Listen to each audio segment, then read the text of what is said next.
Fox News alert, President-elect Donald Trump is taking his thank you tour to Grand Rapids on the west coast of Michigan tonight. The second he takes the stage, we will take you there live as we always do. But right now, welcome to Tucker Carlson Tonight, the show that is the sworn enemy of lying, pomposity, smugness, and groupthink. Well, there's a new scourge in America. You may have heard of it because it's newly famous. It's called fake news. It's something the left is very exercised about, and the idea is propaganda is finding its way into your daily read and influencing your behavior. Hillary Clinton, in some of her first remarks since losing the presidency last month, described it literally as life-threatening. The question is, what should we do about it, and can we do anything without abridging freedom of speech? We want to talk tonight to someone who's on the front lines of the battle over fake news. His name is Tim Lee. He works at Vox.com, the famous and very valuable news site. And he says big media companies aren't doing enough to stop it. Tim joins us now. Tim, thanks for coming on. Appreciate it. Hi, thanks for having me on. So I don't think anybody is for fake news or for inaccurate information or propaganda. I mean, it's offensive. But I guess the point I would make is it's everywhere. Now, I read Vox.com every day. I've got a rich and varied media diet. And here are some of the things I've learned on your site. And I want you to buckle your seatbelt because this was on Vox. There is a bridge between the Gaza Strip and the West Bank. False. There are 102 toilets per person in Boulder, Colorado. Not true. If you had 10.9 billion Syrian refugees, you'd probably only have 3 terror attacks. That's bad math. Here's my favorite. There was a man who escaped both doomed Malaysian Airlines flights. And finally, and I could go on, Germany isn't a major arms dealer. Actually, it's number 3. Kathleen Sebelius resigned because Obamacare was successful. I mean, on and on and on. Your site, like a lot of sites, has fake news on it. Should we shut it down? Should the Congress act? Should Facebook take you out of its news feed? No, absolutely not. And to be clear, I'm not advocating that Congress do anything here. Facebook's a private company. They set their own editorial policies, and I'm encouraging them to raise the standard for the kind of content that they direct their readers to. And look, you cherry-picked. We've been around for 3 years. We've published hundreds of articles, and yes, we make some mistakes. The difference is when we make mistakes, in those rare occasions, we change the article to fix the mistake. We issue a correction like any reputable news organization. No, actually, that's it. I'm anticipating you might say that. I checked, and some of these pieces are still up. The IRS scandal is proof the IRS needs a bigger budget? Huh? Sebelius is still there because Obamacare succeeded? That's still up. The idea that, 10.9 billion Syrian refugees would lead to 3 terror attacks. That's still up. I just looked at it. You haven't corrected those things. So those seem like more analytical things. They're not true, and it's propaganda. That's what you're accusing the fake news producers of making. Well, no, I mean, for example, one of the most widely shared fake news articles claimed that the Pope had endorsed Donald Trump. That simply did not happen. There was no evidence that happened. Right. That is different from claiming that, making analysis about why Kathleen Sebelius resigned. You can agree or disagree with that. It's no different from saying there are 102 toilets per person in Boulder, Colorado. I mean, you're more offended by one than the other, but they're both totally wrong. And the point is, look, who's going to make these decisions? The promise of journalism is, the only reason we're allowed to practice this in the first place, is there's a free flow of information. If you don't like something, explain why it's wrong, make a counter case. And you're saying don't even bother with that, just shut it down. Just crush it. No, what I'm saying is that the Facebook is part of that free flow of information. They are a company that is in the business of directing people to certain types of content. They are not simply showing people the content that their users are sharing. They're choosing from the many different types of content that their users share which ones are most worth sharing, and they could do a better job of putting first in the news feed the stories that are from more reputable outlets with a history of doing good journalism, and putting at the bottom of the list stories that are clearly factually erroneous, like claiming that, for example, that the Clinton campaign was running a pedophilia ring out of a pizza joint in Washington, D.C. There was no evidence for that. Okay. And Facebook could do the I mean, they can do the same thing with Fox. If we do publish an inaccurate article, and Facebook determines it to be inaccurate, they should put that to the back of the line as well. But I guess what bothers me here, and I think it should bother you too, you're a working journalist, you write pieces, you cover things.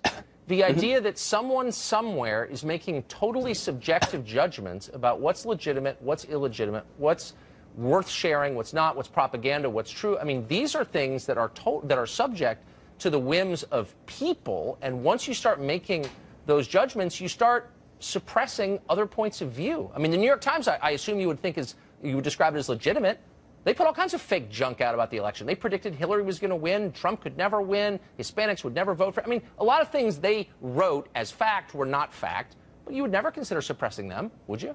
Well, no, but I think that's actually exactly backwards. As journalists, I understand that a key part of journalism is choosing which information is most reputable and showing that information to journalists. And I just think that Facebook, as the largest media organization in the world, arguably, needs to start taking some responsibility, just like the New York Times, just like Fox News. You shouldn't just put any kind of garbage up on the New York Times website. You shouldn't put any garbage up on Fox News. And Facebook should not be sharing an article that says that that the Pope endorsed Donald Trump. But see, here's what bothers me. When you say take responsibility, what you're really saying is assume more power. And as a journalist whose job it is to challenge those with power, I think you would say, wait a second, Facebook has too much already. It's the most powerful arbiter of information since the invention of language, since people lived in caves and grunted. All the news in America pretty much flows through Facebook. You want to say to them, go beyond your current responsibilities and decide what people can see? I mean, that's too much power concentrated in too few hands, wouldn't you say? No, I'm not saying that anything should be suppressed. With the news feed, Facebook decides, here are the ones we're going to put at the top of the list, and here are the ones we're going to put at the bottom. Right now, the criteria they use, the primary one is how many times is something shared. And we've seen that people like to share inflammatory stories that are often inaccurate. I'm just saying that Facebook should change the way they prioritize articles so that articles. So what's inflammatory mean? Well, I'm just saying that often. Is it okay to share inflammatory stories you disagree with, right? I mean, to you, a story arguing on behalf of partial birth abortion would not be inflammatory, but to someone in Utah, it might be. Do you see what I'm saying? It's subjective. Right, no, I'm not saying that they should suppress inflammatory ones, but I'm saying that often the fake news ones, because you can make up facts, often, saying the Pope endorsed Trump is a very highly shareable story. That's one example, but I doubt you could name 10. And this is a threat to speech, and I think you kind of know what I'm talking about. You're a journalist, and I kind of get what you're saying, but I think we should be very vigilant about attempts to suppress information that we disagree with, and I hope you would agree with that. I absolutely agree we should not suppress, but again, Facebook is not the government. Facebook is a private organization. Right. It's a large organization, and it's not taking more power. It is using the power it has. It is already making decisions about which articles. When did the left start making apologies for big business? I guess when big business went left. Maybe that's it. I don't know. Well, they have more power than the government in my life. I know that. Sam, unfortunately, we're out of time. I appreciate it. Thanks for coming on. Thank you. We're still waiting for President-elect Donald Trump to speak in Grand Rapids, Michigan. We're going to head over to Peter Ducey, who is live. He never stops traveling inside the arena there in Grand Rapids. Peter? And Tucker, the big news tonight ahead of the president-elect's remarks, which it sounds like might be just a few minutes from now as the program is starting, is that Rudy Giuliani, America's mayor, who we all thought was in the Final Four, maybe Final Five, Secretary of State contenders, is now saying that he sent a letter to the transition team on November 29th saying he wanted to be taken out of contention for any administration post, but at the time, on November 29th, that letter was not accepted. They said, no, we are still thinking about you for a job, a good job. Mr. Giuliani has been quoted as saying the only one that he wanted, or that he thought he wanted to put his name in for, was Secretary of State. So something happened between then, when this letter was written, and Reince Priebus says that he was vetted for possible conflicts of interest, but passed with flying colors, and now where he's out of the mix. And the word is coming now from the mayor himself. Listen to this. The other positions I didn't have an interest in, so that was the only one I had any real interest in. But it wasn't so overwhelming that I'm terribly disappointed. The mayor also elaborated with this. He says, quote, before I joined the campaign, I was very involved and fulfilled by my work with my law firm and consulting firm, and I will continue that work with even more enthusiasm. From the vantage point of the private sector, I look forward to helping the president-elect in any way he deems necessary and appropriate. And the president-elect is chiming in, too. Mr. Trump says this. Rudy is and continues to be a close personal friend, and as appropriate, I will call upon him for advice and can see an important place for him in the administration at a later date. The president-elect is on his way here to Michigan right now from Louisiana, where he used his star power as the GOP's most in-demand surrogate to try and get out the vote for the U.S. Senate candidate John Kennedy, who faces a runoff tomorrow. The president-elect also made some news by suggesting that the reason the U.S. government agrees to some bad contracts is because government workers are hoping to someday work for the companies that they are granting contracts to. I think anybody that gives out these big contracts should never, ever, during their lifetime, be allowed to work for a defense company, for a company that makes that product. I don't know. It makes sense to me. Because I'm sure it's never happened. I'm sure it's never, ever happened in the history of our country. But I can see somebody approving a deal that they shouldn't approve. So it's getting loud in here, and it's arena that is normally the house of the NBA D-League team here in Grand Rapids, Michigan.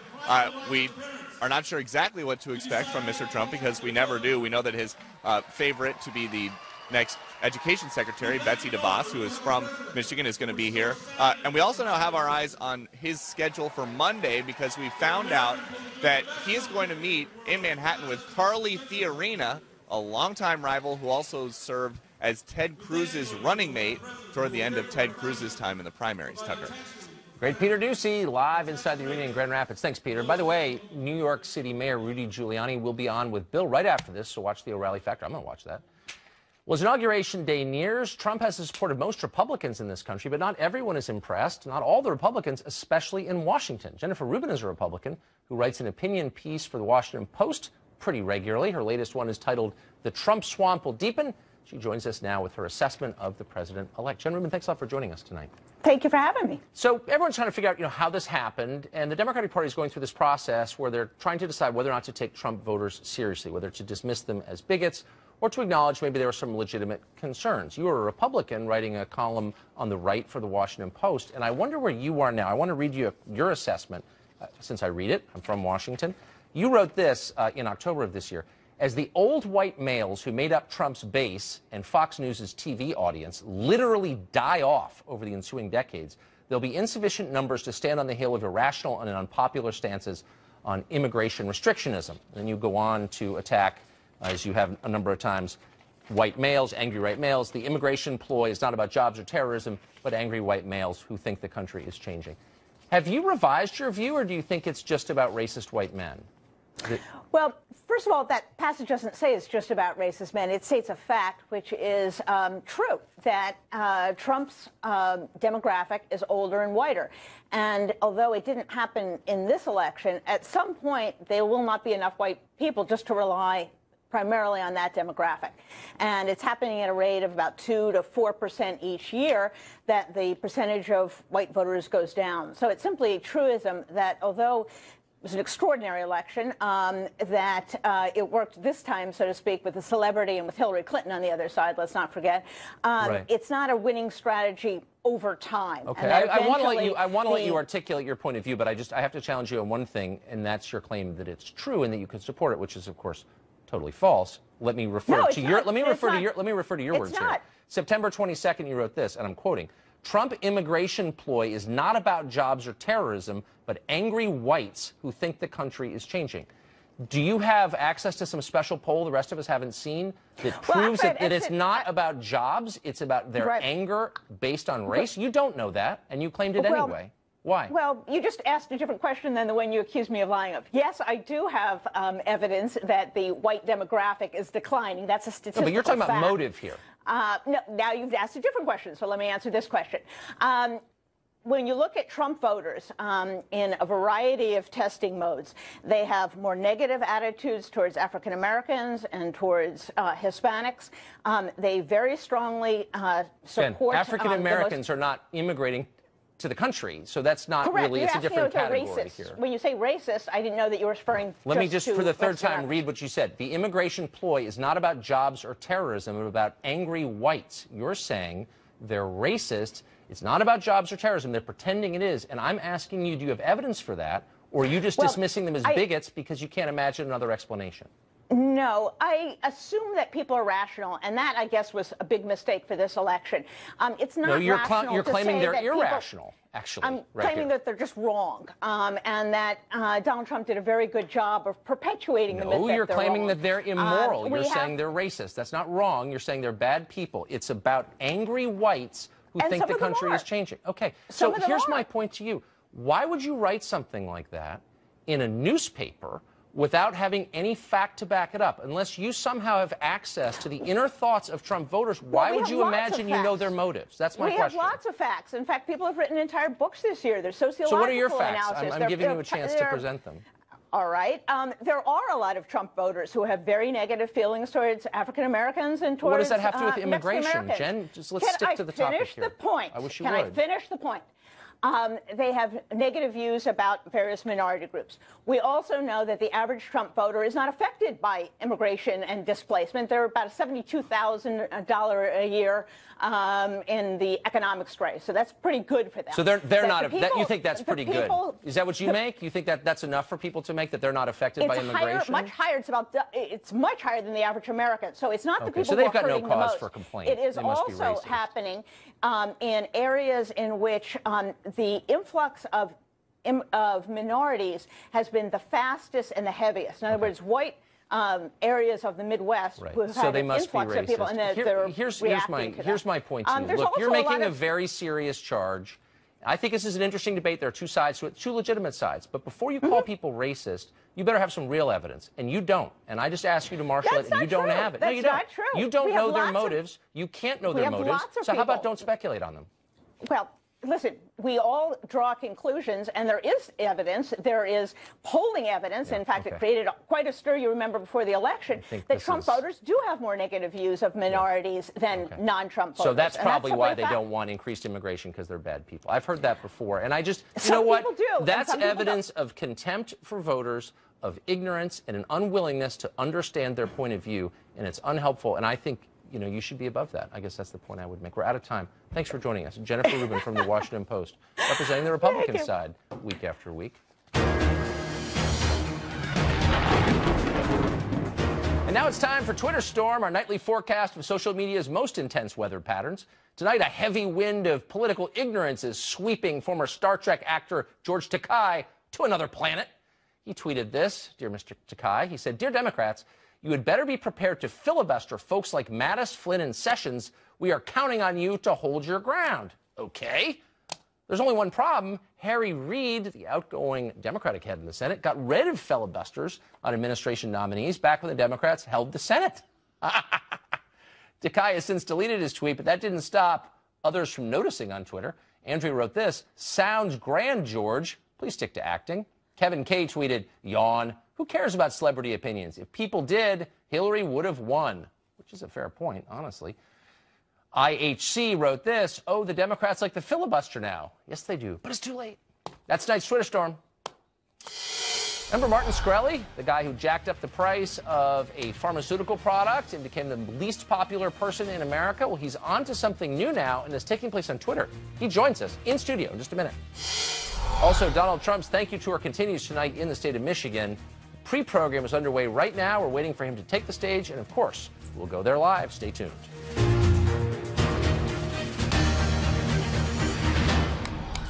We saw that the new president, the president-elect, just a few moments away from speaking in Grand Rapids, Michigan, on the west coast of Michigan, and we'll put him up live as soon as he gets there. Do you remember Martin Shkreli? He was dubbed the most hated man in America when his pharmaceutical company raised the price of a drug, a pretty rare drug, by about 5,000%. Since then, he has been busy making a name for himself and speaking a lot on Twitter, and he joins us now. Martin, it's good to see you. Thanks for having me. So you're one of the most hated. It's hard to know who's the most hated man in America, but you're definitely up there. Yeah, no, you know what I mean? And I'd give you the crown, but I don't have the poll here. So typically when people are under assault in the press, they go through a now familiar series of public confessions. They go on Ellen and cry. They go on Dancing with the Stars, humiliate themselves. Or hide. Exactly. Move to Barbados. You've gone onto Twitter and just gone like crazy. So election, I can't even read some of these because they're too over the top, but election night you tweeted this to Hillary Clinton. I've always hated you, you stupid blank. Time to close the Clinton Foundation. No more influence to peddle, Hillary Clinton. You go on, you attack celebrities, Britney Spears you attack, and then, I mean, I could just go on and on. Bernie Sanders, you're a loser who doesn't understand economics or business. Keep my name out of your mouth. Take your communism to a country that wants it. Well, that's what happened, right?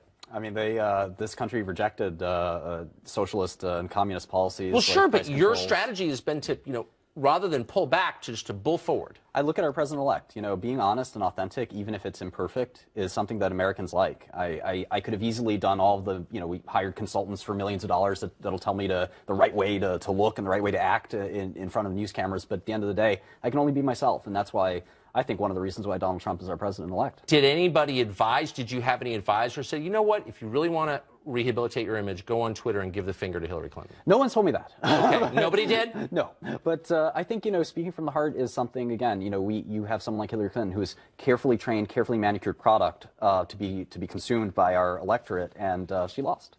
And honesty trumps, I think, you know, this sort of fake persona that, you know, 90% of pharmaceutical CEOs have. You know, right. I think they sort of look and act the part, but the reality is they're 100 times worse than I am.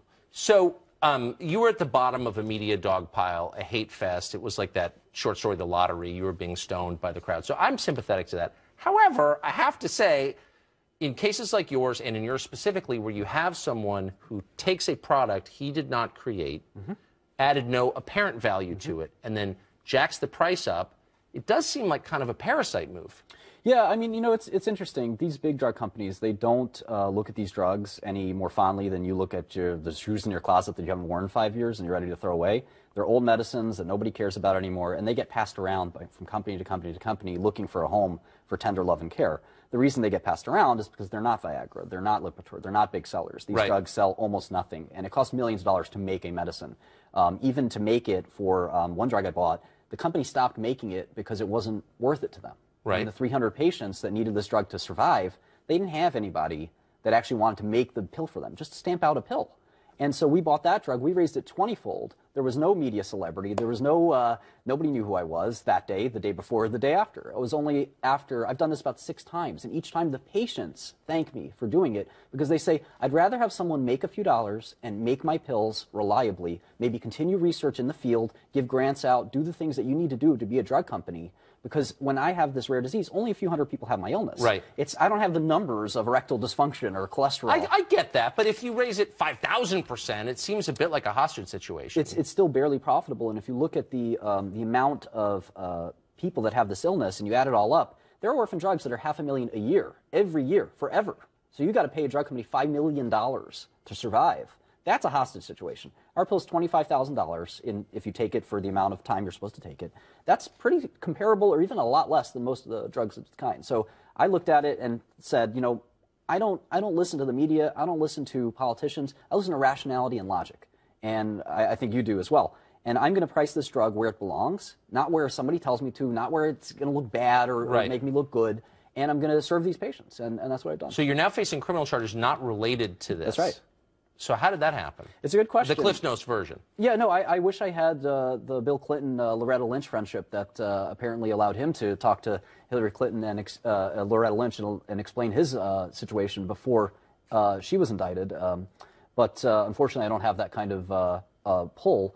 I think a lot of people feel my prosecution was politically motivated, and that these charges are very hard if you try to read what happened. It's very hard to understand. We don't even understand what exactly was done that was illegal. And I think that this case was only really brought after I was thrust in the media spotlight after the Dare Prim situation. Did the investigation begin before you became infamous? Oh, absolutely. Okay. But your contention is you never would have been indicted had it not been for the attention that Hillary brought to you by tweeting about you. Never is a strong word, but, you know, prosecutors, like any other politician, they become famous when they indict famous people. These prosecutors need a job at a law firm. They need to make $5 million working at a top law firm, the same way Preet Bharara could make $5 million if he became a partner at one of the law firms of this building. So you like Trump, I think. Sure. Seem to on Twitter anyway. But Trump is making a counter case, really kind of against yours. He did with Boeing the other day. He said, you know what, we want him to make money, but we don't want him to make too much money. Yeah, and I don't want to make too much money either. You know, Turing is a company that's across the street from here, literally catty corner. Its profit margins are very thin. Pfizer raises the drug price of Viagra 13% last year. 13%. Okay. You're supposed to raise prices to Not to brag, but I wouldn't know. Yeah.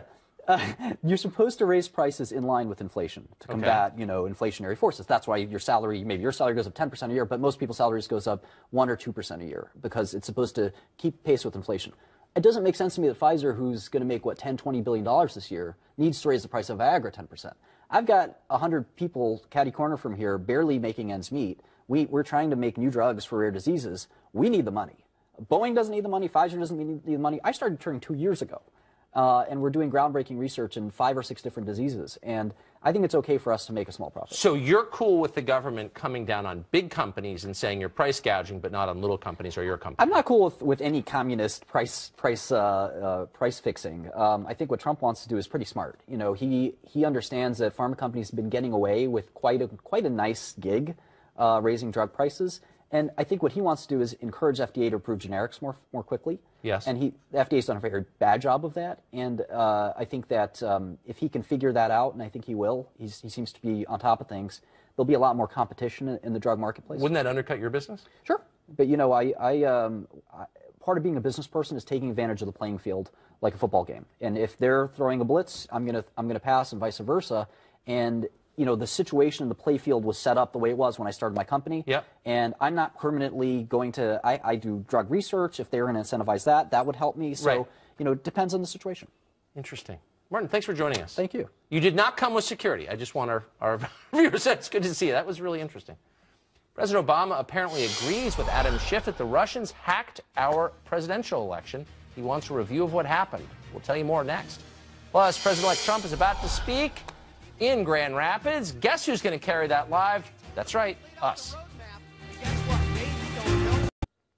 Well, at any minute, President-elect Trump will take the stage in Grand Rapids. He really will, soon, actually. Some, meanwhile, are still convinced that the Russians stole the election and gave it to him. Today, President Obama offered a full review of Russian hacking during the election.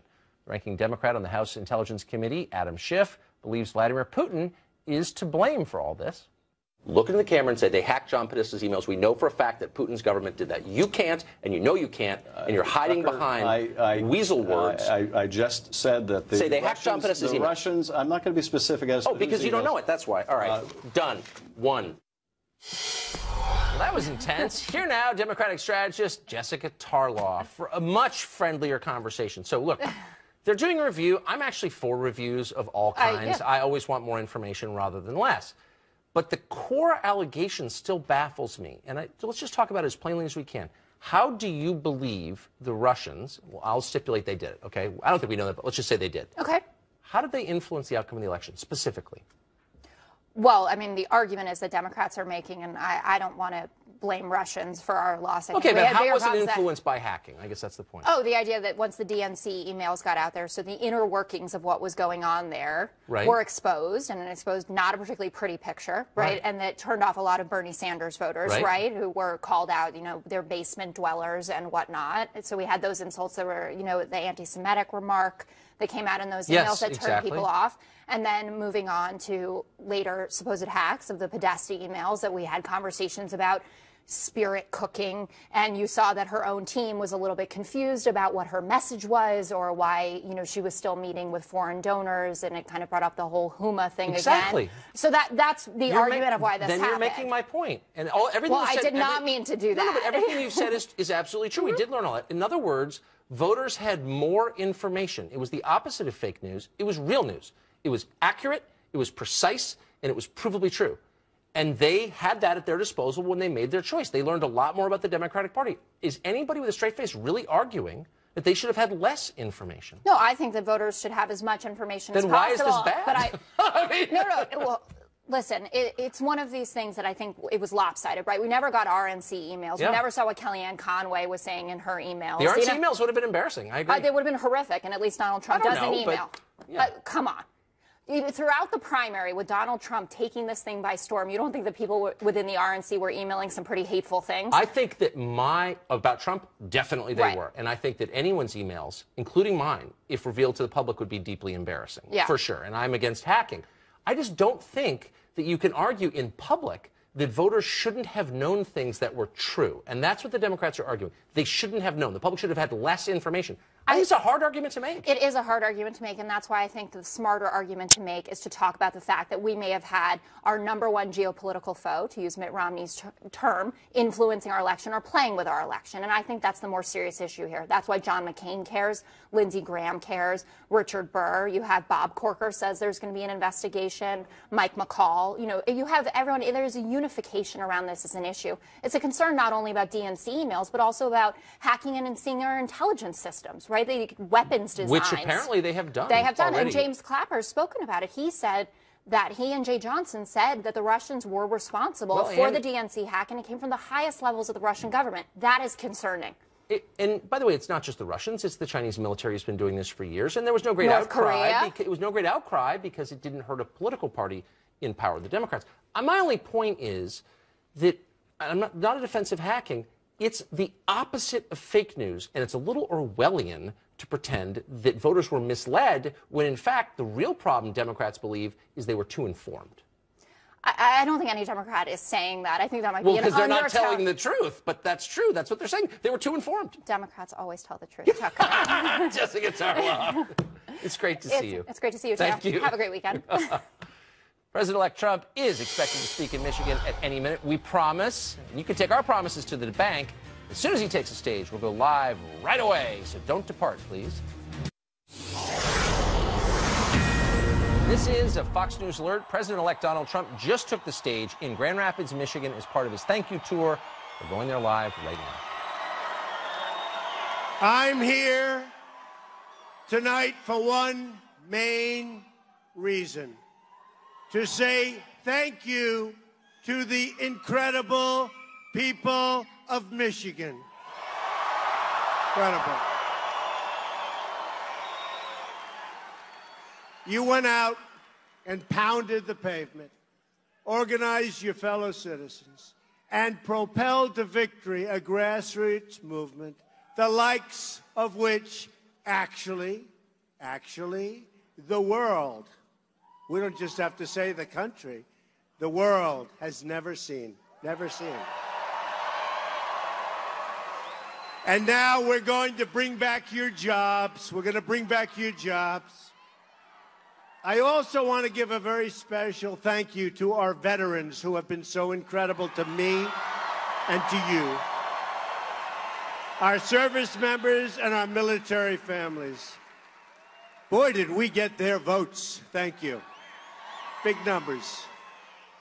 America's men and women in uniform are the finest and bravest the world has ever known, as far as I'm concerned. So to all who have worn the uniform, I say right now, on behalf of all of us, thank you. Thank you very much. Great people. We're in your debt, and we will never, ever let you down, believe me. And you'll see that with the vets, because we're going to take care of our vets. We are going to honor your service and sacrifice, and that begins with respecting the American flag. We're going to respect the American flag. That's the flag that our soldiers fought and died for, and we're going to protect it. You'll see we're going to protect it. One man who understands the meaning of service is General Mad Dog Mattis. Earlier this week, I formally announced my plans to nominate him as your new Secretary of Defense. And everybody's happy about that. Even the Democrats are loving him. Isn't that nice? What can you say? He's got some record, let me tell you. Got a record of winning. That's what we want. We want to win. You know, when he had to do battle, whether he agreed with it or not, but when he had to do battle, he won, and he won fast. And there were no games. There was no games. So he's going to be great, Secretary of Defense. I believe we're in the process of putting together one of the great cabinets that has ever been assembled in our nation's history, and you're seeing that. And you'll be seeing some more names coming out next week that are phenomenal. One of the most critical issues we will have to tackle is education. You know about that. You know what I'm about to say. America spends more on education than any country by far, and yet our results are terrible. We spend more per pupil than any nation in the world by far, and you look at Sweden and Denmark and Norway and China and Japan, and they're all at the top, and you look at us spending much more per pupil, and we're down at the bottom. We're going to change that. We're going to reform our broken education system to put students and families first. So importantly, this includes providing great education to students living in our inner cities. You know, I talk about the forgotten man, the forgotten women. Well, let me tell you, they're not so forgotten anymore, by the way, in case you haven't noticed. They're trying to figure out, they're still trying to figure it out, the media. Where did all these millions of people come from? I knew they were there. They just never had the incentive to go out and say, I like this person. But boy, did they come out in big, big league numbers. Our reform plan includes eliminating Common Core, bringing education local, and providing school choice. We want every child, every single child, low income, we don't care where they are, where they live, every child in America to be able to attend the public, private, charter, magnet, or religious school that is right for them. Choice. The person I have selected to lead the Department of Education, in my opinion, one of my most important decisions, is a native of Michigan, of all places, Michigan. And considered by everybody to be one of the top education reformers in our nation. Someone totally respected, someone devoted and devoting decades to helping disadvantaged students. I am thrilled now to welcome to the stage your next Secretary of Education, Betsy DeVos. Come up, Betsy.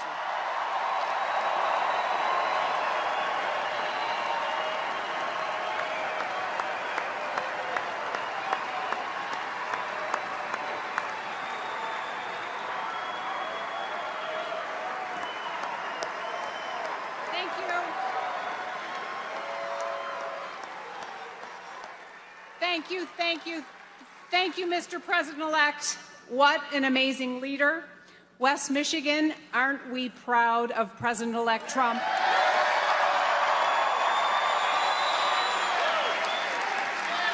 You know, the so-called experts didn't think we could win it, but we did.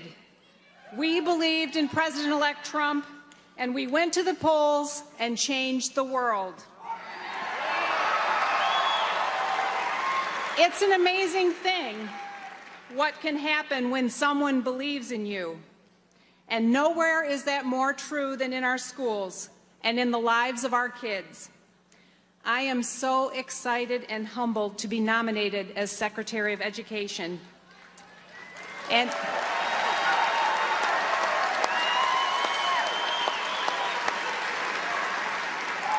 in deference to the U.S. Senate confirmation, I'm not giving interviews, but just between us, let me share this. It's time to make education great again in this country.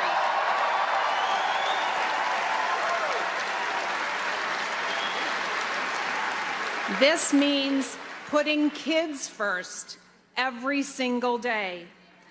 This means expanding choices and options to give every child the opportunity for a quality education regardless of their zip code or their family circumstances. This means letting states set their own high standards and finally putting an end to the federalized Common Core.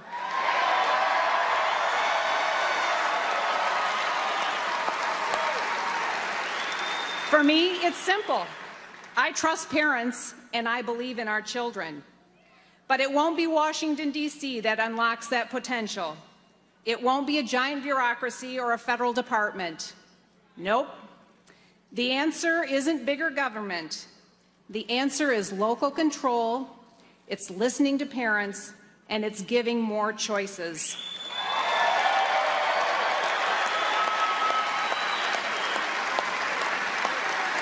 And if I'm fortunate enough to be confirmed as your Secretary of Education, our kids, your kids, will have someone fighting for them every single day.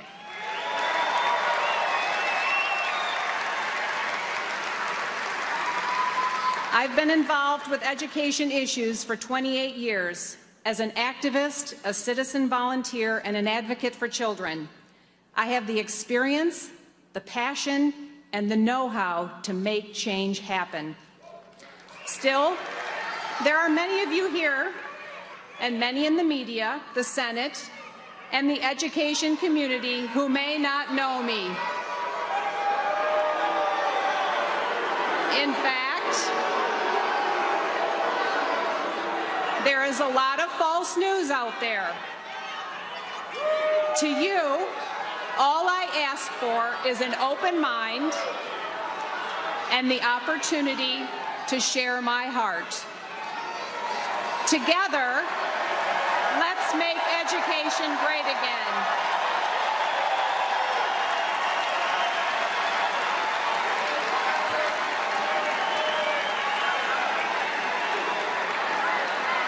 So let me repeat, there's a lot of false news out there. All I ask for is an open mind and the opportunity to share my heart. Together, let's make education great again, and let's win for kids. Thank you very much.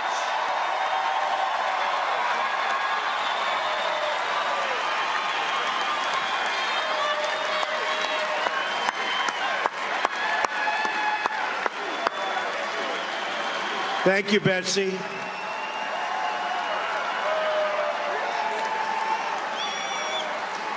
Is Michigan proud of Betsy? Yes. And you're going to be even more proud as time goes by. She's going to do an incredible job. And with Betsy at our side, I know we will make great strides in fixing our broken schools all over the country.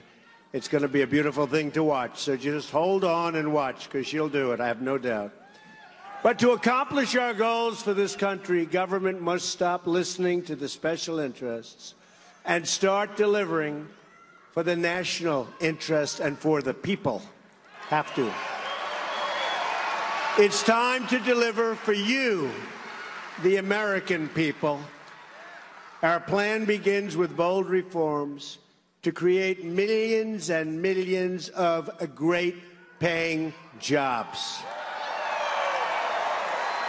Whether it's building cars, producing steel, or curing disease, we want the next generation of innovation and production to happen right here in America and right here in Michigan.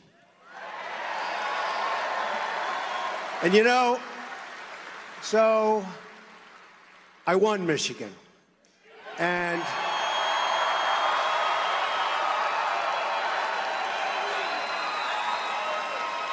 And Michigan hasn't been won for many, many years, long time ago. And I felt I was going to win it. You know when I felt I was actually going to win the whole thing? So I didn't have Michigan on our list of stops for that final day. And I did the speeches. I did 6 of them. It's a lot. I did 3 a day for a month. And these were big speeches. And we didn't need any entertainers to come and entertain. We needed no entertainers. Nope. We didn't need anybody. We had packed houses, thousands and thousands. But at the last moment, I said, 9 o'clock in the evening, let's go to Michigan. Okay? Right? Because I heard my opponent had scheduled Michigan unexpectedly. It was like all of a sudden, with President Obama and Michelle and Bill and Hillary, and they were going to Michigan. No, it's okay. No, forget it. That plays great before the election. No, we don't care, right? But I said, let's go to Michigan. And some of you, I see some faces, some of you were here. And tell me. So we had, between inside and outside, we had 31,000 people. And I started speaking at almost 1 o'clock in the morning. So now it was election day, right? Because now it was Tuesday. I left on Monday.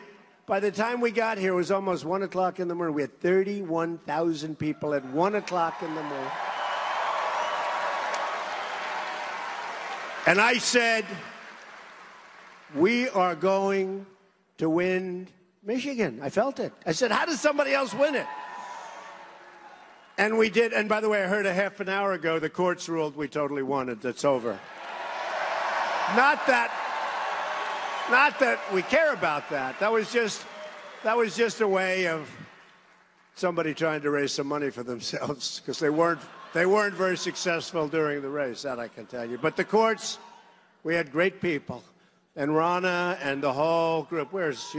You spoke very well. I was very impressed with you. She didn't sleep for about 6 months. I will tell you that. But and Merry Christmas, everybody. Merry Christmas, right? Merry Christmas. That's right. They reminded me. We're going to start saying Merry Christmas again.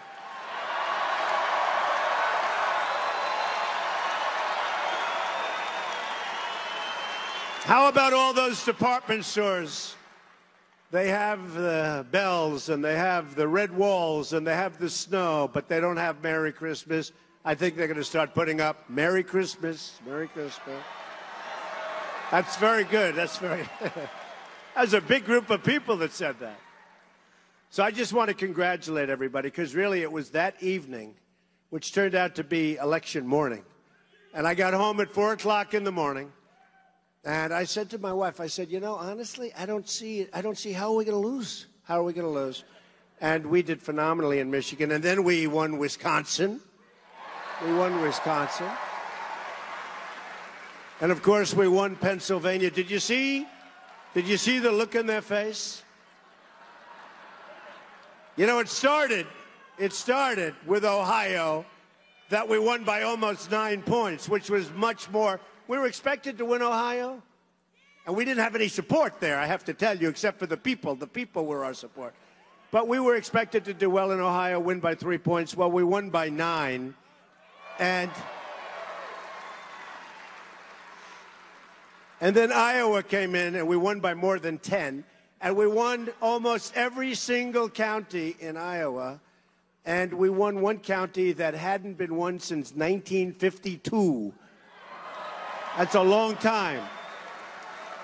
And by the way, the governor of Iowa, who has a great relationship because they sell so much product to China, Governor Terry Branstad was just made the ambassador to China. That's called a good move. He likes China. They like him. That's a good move. He's going to be fantastic. So what happened on that evening was incredible. The ESPN people and so many other people said that may be the greatest single sporting event we've ever seen. So it started with Ohio and Iowa. It also started, remember, they said Texas is in play, remember? Now, Texas is not supposed to be, if you're a Republican, you're supposed to win. And for 2 months, we've all been hearing Texas is in play. And we heard Georgia is in play. And I said, man, we're in trouble. If Georgia's in play, Texas, you know, I sort of like you tend to believe these people, even though.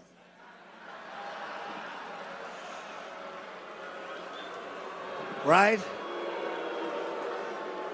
So the polls open and close, and now we go live on television with the numbers. And we got lousy exit polls, right? The exit polls, in fact, I got a call from Ivanka, and she said, Dad, it's not looking good. It was like 5 o'clock, you know, the exit polls. It doesn't help, fellas. You don't have to give bad exit polls. In 2 hours, you're going to know. They didn't have to do that. She said, it's not looking good, Dad. Those exit polls are not looking good. And, you know, they'd put bad questions in the exit polls. They'd say, like, many people say Donald Trump is a very, very bad person. Do you agree that he's a horrible human being? Yes or no? And the people go, yeah, I guess. Boom. So, you know, so we go out, And immediately, the election's over.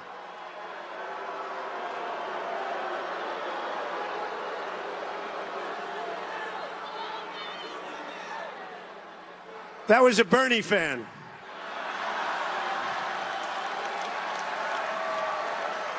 No, the election ended 3 weeks ago, darling.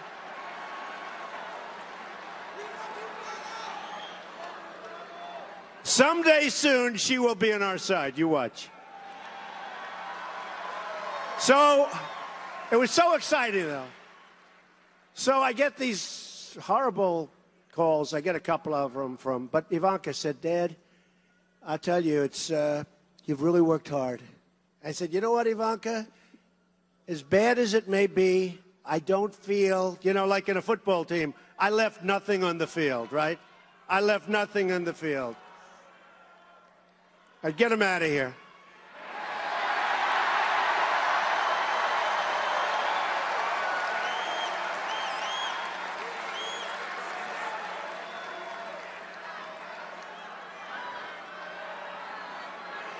Where do these people come from? Where do they come from?